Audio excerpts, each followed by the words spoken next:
Hi friends, good morning to all of you. Welcome to Jharkhand education hub. I hope आप सभी लोग अच्छे होंगे। मैं हूं रितेश और आज है 24 सितंबर। 24 सितंबर से झारखंड के जितने भी इंपॉर्टेंट करंट अफेयर्स बनेंगे उन्हें हम लोग देखने वाले हैं और झारखंड के करंट अफेयर्स को हम लोग बहुत ही डिटेल में कवर करेंगे। तो चलिए क्लास को शुरू करते हैं और देखते हैं झारखंड के इंपॉर्टेंट करंट अफेयर्स के बारे में। अगर इस क्लास की बात की जाए तो आप लोगों को पता होगा ये क्लास डेली मॉर्निंग 5 AM पे यानी रोजाना सुबह 5 बजे ये क्लास होती है। कब होती है? तो रोजाना सुबह 5 बजे ये क्लास होती है। इस क्लास में हम लोग झारखंड के इंपॉर्टेंट करंट अफेयर्स के बारे में देखते हैं। तो इस क्लास को आप लोग रोजाना जरूर देखें। इस क्लास को आप लोग लास्ट तक देखें। लास्ट में आपसे एक क्वेश्चन भी पूछा जाता है जिसका आप लोग कमेंट करके आंसर जरूर दें। और लास्ट में हम लोग झारखंड के कुछ इंपॉर्टेंट करंट अफेयर्स का रिविजन करते हैं ताकि झारखंड के करंट अफेयर्स हमें याद रहे। तो इस क्लास को आप लोग लास्ट तक जरूर देखें और इस क्लास को आप लोग रोजाना जरूर देखें ताकि झारखंड के आने वाले एग्जामों में जो भी करंट अफेयर्स आपसे पूछी जाए वो आपको याद रहे। तो इस क्लास को आप लोग रोजाना जरूर देखें। इस क्लास के पीडीएफ के लिए आप हमारे टेलीग्राम चैनल को ज्वाइन कर सकते हैं। टेलीग्राम चैनल पे आप लोगों को सभी क्लासेस के पीडीएफ, नोटिफिकेशन, अपडेट्स, झारखंड की वैकेंसी से संबंधित सभी डिटेल्स, सभी चीजें मिल जाएगी। इसीलिए आप लोग इस क्लास के सभी डिटेल्स के लिए, पीडीएफ के लिए टेलीग्राम चैनल को जरूर ज्वाइन कर ले।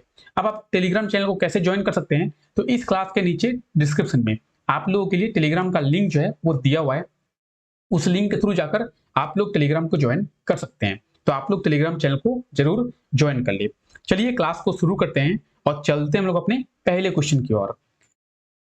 अब देखिए आज का हमारा पहला क्वेश्चन है कि झारखंड के किस रेलवे स्टेशन में आधार सुविधा केंद्र का शुभारंभ किया गया है, यानी आधार सुविधा केंद्र की शुरुआत की गई है। तो झारखंड के कौन से रेलवे स्टेशन से इसकी शुरुआत की गई है? झारखंड के रांची रेलवे स्टेशन से इसकी शुरुआत की गई है। झारखंड के रांची रेलवे स्टेशन में आधार सुविधा केंद्र को खोला गया है, यानी ऑप्शन ए जो है इसका बिल्कुल सही आंसर हो जाएगा, Ranchi railway station. Ranchi railway station में आधार सुविधा केंद्र को खोला गया है और ये झारखंड का पहला रेलवे स्टेशन है जहां पे आधार सुविधा केंद्र को खोला गया है। ऑप्शन ए इसका बिल्कुल सही आंसर हो जाएगा। तो हाल ही में रांची रेलवे स्टेशन में आधार सुविधा केंद्र को खोला गया है और इसको 22 सितंबर से खोला गया है। तो इसकी शुरुआत कब से की गई है? 22 सितंबर से इसकी शुरुआत की गई है। इसमें सभी लोगों को आधार कार्ड से जुड़ी सभी सुविधाएं दी जाएंगी। आधार कार्ड से जुड़ी सभी सुविधाएं दी जाएंगी। कौन कौन सी सुविधा दी जाएगी? तो आधार कार्ड बनाना, नया आधार कार्ड बनाना, पुराने आधार कार्ड में सुधार करना, आधार कार्ड में मोबाइल नंबर को ऐड करना। तो आधार कार्ड से जुड़ी सभी सुविधाएं कहां पे दी जाएंगी? रांची रेलवे स्टेशन में दी जाएंगी। उसके लिए आधार केंद्र को रांची रेलवे स्टेशन में खोला गया है। तो झारखंड का पहला रेलवे स्टेशन है जहां पे आधार केंद्र को खोला गया है। आधार सेवा केंद्र को खोला गया है कहां पे? रांची रेलवे स्टेशन में। अगर रांची रेलवे स्टेशन की बात करेंगे तो रांची रेलवे स्टेशन पूरे देश में एक स्टेशन एक उत्पाद के तहत पहला स्थान दिया गया था। रांची रेलवे स्टेशन को पूरे देश में एक स्टेशन एक उत्पाद के तहत पहला स्थान दिया गया था। रांची रेलवे स्टेशन, तो यह है रांची रेलवे स्टेशन और इसमें अभी आधार सेवा केंद्र को खोला गया है जिसकी शुरुआत 22 सितंबर से की गई है और यह झारखंड का एकमात्र स्टेशन है जहां पे आधार सुविधा केंद्र को खोला गया है। तो इसे आप लोग जरूर याद रखें। चलिए चलते हैं हम लोग अपने अगले क्वेश्चन की ओर और देखते हैं हमारा अगला क्वेश्चन। उससे पहले अगर आप लोग इस चैनल पे नए हैं तो चैनल को अभी सब्सक्राइब कर दे, बेल आइकन को प्रेस कर दे ताकि हमारे आने वाले लेटेस्ट वीडियो का नोटिफिकेशन आपको मिल सके और वीडियो को भी एक लाइक जरूर कर दे। आज का हमारा टारगेट है 500 लाइक का, तो वीडियो को आप लोग एक लाइक जरूर कर दे। चलिए देखते हैं हमारा अगला क्वेश्चन। अब देखिए हमारा अगला क्वेश्चन है, हाल ही में जेपीएससी का अध्यक्ष किसे बनाया गया है, यानी झारखंड पब्लिक सर्विस कमीशन का अध्यक्ष किसे बनाया गया है? तो जेपीएससी की बात करेंगे, जेपीएससी का अध्यक्ष किसे बनाया गया है? जेपीएससी का अध्यक्ष जो है नीलिमा करकेट्टा को बनाया गया है, यानी ऑप्शन बी जो है इसका बिल्कुल सही आंसर हो जाएगा, नीलिमा करकेट्टा। नीलिमा करकेट्टा इसका सही आंसर होगा। ऑप्शन डी जो है गलत यहाँ पे दिया हुआ है। ऑप्शन बी इसका बिल्कुल सही आंसर हो जाएगा, नीलिमा करकेट्टा, नीलिमा करकेट्टा। तो हाल ही में जेपीएससी का अध्यक्ष जो है नीलिमा करकेट्टा को बनाया गया है। ऑप्शन बी जो है इसका बिल्कुल सही आंसर हो जाएगा। हाल ही में जेपीएससी यानी झारखंड पब्लिक सर्विस कमीशन, इसका अध्यक्ष नीलिमा करकेट्टा को बनाया गया है। नीलिमा करकेट्टा जो है 1994 यानी 1994 बैच की महाराष्ट्र कैडर की आईएएस ऑफिसर है और इनकी उम्र जो है 60 वर्ष है। इनकी उम्र जो है 60 वर्ष है। अब इनकी उम्र यहाँ पे क्यों बताई गई है? क्योंकि जेपीएससी के अध्यक्ष पद पे सिर्फ 62 वर्ष तक के उम्र के लोग ही रह सकते हैं। यानी जेपीएससी का जो अध्यक्ष, यानी जेपीएससी का जो अध्यक्ष पद है उसमें 62 वर्ष के लोग ही रहते हैं। इनकी उम्र 60 वर्ष है, यानी ये 2 साल के लिए जेपीएससी के अध्यक्ष बनाए गए हैं। इनका जन्म तिथि कब है? तो 22 अगस्त 1962 में इनका जन्म हुआ था, यानी इनकी उम्र जो है 60 वर्ष हो रही है और इन्हें केवल 2 साल के लिए, 2 वर्ष के लिए जेपीएससी का अध्यक्ष जो है बनाया गया है। तो नीलिमा करकेट्टा की बात करेंगे, यह है नीलिमा करकेट्टा और इन्हें जेपीएससी का अध्यक्ष जो है बनाया गया है। इन्हें आप लोग याद रखें। जेपीएससी की बात करेंगे, झारखंड पब्लिक सर्विस कमीशन। क्या है? Jharkhand public service commission. और जेपीएससी की स्थापना कब की गई थी? जेपीएससी की स्थापना 2001 में की गई थी। कब की गई थी? तो 2001 में जेपीएससी की स्थापना की गई थी। हाल ही में झारखंड के पिकल बॉल खिलाड़ी जसमीत सिंह काल्ला ने वर्ल्ड पिकल बॉल चैंपियनशिप में कौन सा पदक जो है प्राप्त किया है? तो वर्ल्ड पिकल बॉल चैंपियनशिप में झारखंड के पिकल बॉल खिलाड़ी जसमीत सिंह काल्रा, इन्होंने कौन सा पदक प्राप्त किया है? तो इन्होंने जो है सिल्वर पदक यानी रजत पदक प्राप्त किया है। ऑप्शन बी जो है इसका बिल्कुल सही आंसर हो जाएगा। झारखंड के पिकल बॉल खिलाड़ी है जसमीत सिंह काल्ला और ये कहां के रहने वाले हैं? तो ये हजारीबाग जिले के रहने वाले हैं। इन्होंने वर्ल्ड पिकल बॉल चैंपियनशिप में भारत का प्रतिनिधित्व किया था। भारत की ओर से ये खेल रहे थे और भारत की ओर से खेलते हुए इन्होंने सिल्वर पदक यानी रजत पदक प्राप्त किया है। ऑप्शन बी जो है इसका बिल्कुल सही आंसर हो जाएगा। आइए जानते हैं इसके बारे में। तो झारखंड के हजारीबाग जिले के पिकल बॉल खिलाड़ी जसमीत सिंह काल्रा ने वर्ल्ड पिकल बॉल चैंपियनशिप में भारत का प्रतिनिधित्व करते हुए रजत पदक को प्राप्त किया है। कौन से पदक को प्राप्त किया है? जो रजत पदक को प्राप्त किया है। इस प्रतियोगिता का आयोजन 20 से लेकर 24 सितंबर तक किया गया था और इस प्रतियोगिता में पूरे विश्व भर से 350 खिलाड़ी पार्टिसिपेट किए थे। कितने खिलाड़ी पार्टिसिपेट किए थे? तो 350 खिलाड़ी इस प्रतियोगिता में पार्टिसिपेट किए थे, जिसमें से झारखंड के हजारीबाग के पिकल बॉल खिलाड़ी जसमीत सिंह काल्रा, इन्होंने वर्ल्ड पिकल बॉल चैंपियनशिप में सिल्वर मेडल को प्राप्त किया है और ये भारत का प्रतिनिधित्व कर रहे थे।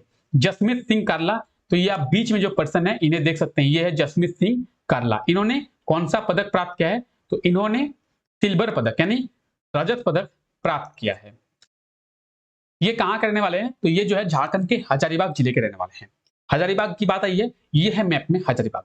हजारीबाग की बात करेंगे तो हजारीबाग जिले की स्थापना कब की गई थी? हजारीबाग जिले की स्थापना 1833 में की गई थी, यानी 1833 में की गई थी। हजारीबाग जिले की स्थापना कब की गई थी? तो हजारीबाग जिले की स्थापना जो है 1833 में की गई थी। हजारीबाग में कितने ब्लॉक है? तो वर्तमान समय में हजारीबाग में 16 ब्लॉक है। कितने ब्लॉक है? 16 ब्लॉक है। हजारीबाग अपनी बाउंड्री कौन से राज्य के साथ शेयर करता है? तो ये अपनी बाउंड्री बिहार के साथ, किसके साथ? बिहार के साथ शेयर करता है। कौन से राज्य के साथ? तो ये बिहार के साथ अपनी बाउंड्री को शेयर करता है। झारखंड के किन किन जिलों के साथ? तो आप ये देख सकते हैं, ये है चतरा, चतरा के साथ ये अपनी बाउंड्री को शेयर करता है। ये है रांची, रांची के साथ ये अपनी बाउंड्री को शेयर करता है। रामगढ़, रामगढ़ के साथ ये अपनी बाउंड्री को शेयर करता है और रामगढ़ का निर्माण जो है हजारीबाग जिले से ही अलग करके किया गया है।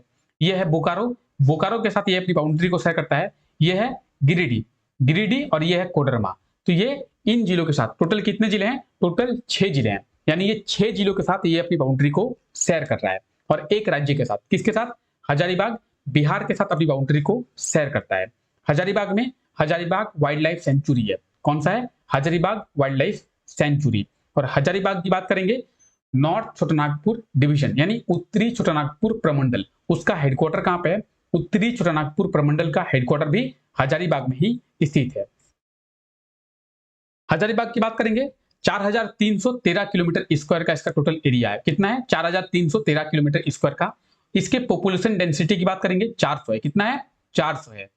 70.48% यहाँ का लिटरेसी रेट है और 946 यानी 946 यहाँ का सेक्स रेशियो यानी लिंगानुपात है। हजारीबाग में सब डिवीजन की बात करेंगे, 2 है। अनुमंडल 2 है। कितने? 2 है। कौन कौन से हैं? बरही और सदर, बरही और सदर। ब्लॉक की बात करेंगे, यहाँ पे टोटल 16 है, पहले ही बात कर चुके हैं। कितने ब्लॉक है? 16 ब्लॉक है। और ये आप 16 ब्लॉक को देख सकते हैं, ये इसके 16 ब्लॉक है। आप सभी 16 ब्लॉक यहाँ पे देख सकते हैं। अगर हम लोग अर्बन लोकल बॉडीज की बात करें तो हजारीबाग में एक ही अर्बन लोकल बॉडीज है, वो है हजारीबाग। ठीक है, और ये आप सभी ब्लॉक को देख सकते हैं, इन्हें आप लोग याद जरूर कर ले। हमारा अगला क्वेश्चन है, झारखंड के कितने छात्रावासों को नए स्वरूप में बदला गया है? तो हाल ही में झारखंड के 234 छात्रावासों को नए स्वरूप में बदला गया, यानी ऑप्शन ए जो है इसका बिल्कुल सही आंसर हो जाएगा 234। झारखंड के 234 पुराने हॉस्टल्स को नया स्वरूप दिया गया है और उसमें नए चेंजेस किए गए हैं, जिसमें छात्रों को किसी भी प्रकार की कोई परेशानी का सामना ना करना पड़े। इसीलिए झारखंड के 234 छात्रावासों को नया स्वरूप दिया गया है। ऑप्शन ए जो है इसका बिल्कुल सही आंसर हो जाएगा। आइए जानते हैं इसके बारे में। तो झारखंड के 234 छात्रावासों को नया स्वरूप दिया गया है। इन छात्रावासों में से अनुसूचित जनजाति के लिए 42 दिए गए हैं, अनुसूचित जाति के लिए 96 दिए गए हैं, पिछड़ा वर्ग यानी ओबीसी के लिए 47 दिए गए हैं और अल्पसंख्यक के लिए 92 छात्रावास दिए गए हैं। टोटल की बात करेंगे, टोटल 234 छात्रावासों को नया स्वरूप दिया गया है और यह लक्ष्य रखा गया है कि आने वाले 2 सालों में 221 और छात्रावासों को नया स्वरूप दिया जाएगा। अब छात्रावास की बात आई है, हॉस्टल की बात आई है, तो पिछले क्लास में हम लोग एक करंट अफेयर देखे थे। झारखंड में हाईटेक हॉस्टल का निर्माण किया जाएगा। कितने? तो झारखंड में 5 हाईटेक हॉस्टल्स का निर्माण किया जाएगा, जिनमें से एक डिवीजन में एक हॉस्टल्स का यानी एक छात्रावास का निर्माण किया जाएगा। झारखंड में 5 प्रमंडल है, 5 डिवीजन है, तो पांचों डिवीजन में 5 छात्रावास का निर्माण जो है किया जाएगा। तो झारखंड में 234 छात्रावासों को क्या किया गया है? नया स्वरूप दिया गया है और उन्हें अच्छा मॉडिफिकेशन किया गया है। तो इसे आप लोग जरूर याद रखें। हाल ही में हास्य कलाकार राजू श्रीवास्तव का निधन हो गया है। तो इनका निधन कब हुआ है? इसका सही आंसर क्या होगा? इसका सही आंसर होगा ऑप्शन डी 21 सितंबर। 21 सितंबर को भारत के हास्य कलाकार राजू श्रीवास्तव का निधन हो गया है, यानी ऑप्शन डी जो है इसका बिल्कुल सही आंसर हो जाएगा 21 सितंबर। आइए जानते हैं इसके बारे में। तो हाल ही में हास्य कलाकार राजू श्रीवास्तव का 21 सितंबर को निधन हो गया है और 58 वर्ष की आयु में इनका निधन हो गया है। कब हुआ है? तो 58 वर्ष की आयु में इनका निधन हो गया है। यह है हास्य कलाकार राजू श्रीवास्तव और 21 सितंबर को इनका निधन हो गया है। तो इन्हें आप लोग याद रखें। अब देखिए, आपसे पिछले वीडियो में यह क्वेश्चन पूछा गया था कि हाल ही में 17वीं राष्ट्रीय यूथ नेशनल एथलेटिक्स चैंपियनशिप में आशा किरण बारला ने कौन सा पदक प्राप्त किया है? तो आशा किरण बारला ने स्वर्ण पदक प्राप्त किया है। ऑप्शन ए जो है इसका बिल्कुल सही आंसर हो जाएगा स्वर्ण पदक। कौन सा पदक? तो इन्होंने स्वर्ण पदक को प्राप्त किया है। आज के लिए आपका क्वेश्चन है, हाल ही में झारखंड में कब सड़क सुरक्षा पेंटिंग प्रतियोगिता का आयोजन किया जाएगा? तो सड़क सुरक्षा पेंटिंग प्रतियोगिता, इसका आयोजन झारखंड में कब किया जाएगा? तो इसका जो भी सही आंसर होगा आप लोग कमेंट करके आंसर दे और उसके बारे में आप लोग डिटेल में लिखिए। आप लोग आंसर तो देते हैं लेकिन डिटेल में नहीं लिखते हैं, तो आप लोग डिटेल में आंसर दे। चलिए झारखंड के कुछ इंपॉर्टेंट करंट अफेयर्स का हम लोग रिविजन करते हैं, ताकि झारखंड के जो करंट अफेयर्स हम लोग डेली देखते हैं वो हमें याद रहे।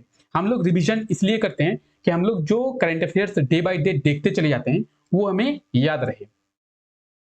अब देखिए, यहाँ पे एक क्वेश्चन पूछा गया है कि हाल ही में किनके द्वारा रांची में सिमराटोली चौक से राजेंद्र चौक तक 4 लेन फ्लाईओवर का निर्माण का शिलान्यास किया गया है?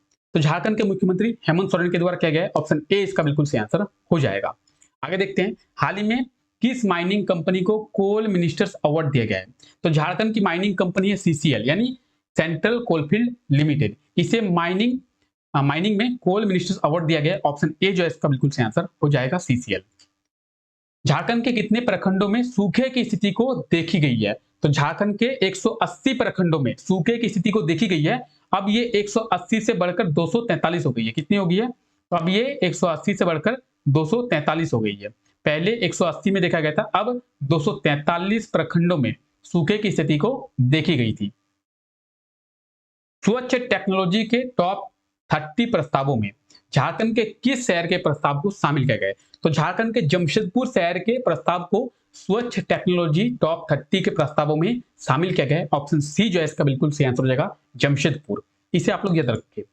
और हाल ही में अमेरिका के हेल्थ इंपैक्ट इंस्टीट्यूट के रिपोर्ट में प्रदूषण से होने वाली मौतों में टॉप 10 शहरों में भारत के कितने शहरों को शामिल किया गया है? तो भारत के 2 शहरों को शामिल किया गया है टॉप 10 में से। ये 2 शहर कौन कौन से हैं? तो दिल्ली और कोलकाता, ये 2 शहर हैं। भारत के 2 शहर है जहां पे प्रदूषण के कारण सबसे ज्यादा मौतें होती है। कहां कहां? दिल्ली और कोलकाता। तो इन्हें आप लोग जरूर याद रखें। चलिए आज के लिए हम लोग इतना ही रखते हैं। आई होप आपको वीडियो अच्छा लगा होगा। अगर आपको वीडियो अच्छा लगा है तो वीडियो को लाइक कर दें, चैनल पे नए हैं तो चैनल को सब्सक्राइब कर दे। मिलते हैं नेक्स्ट वीडियो में, तब तक के लिए thank you, take care, bye bye.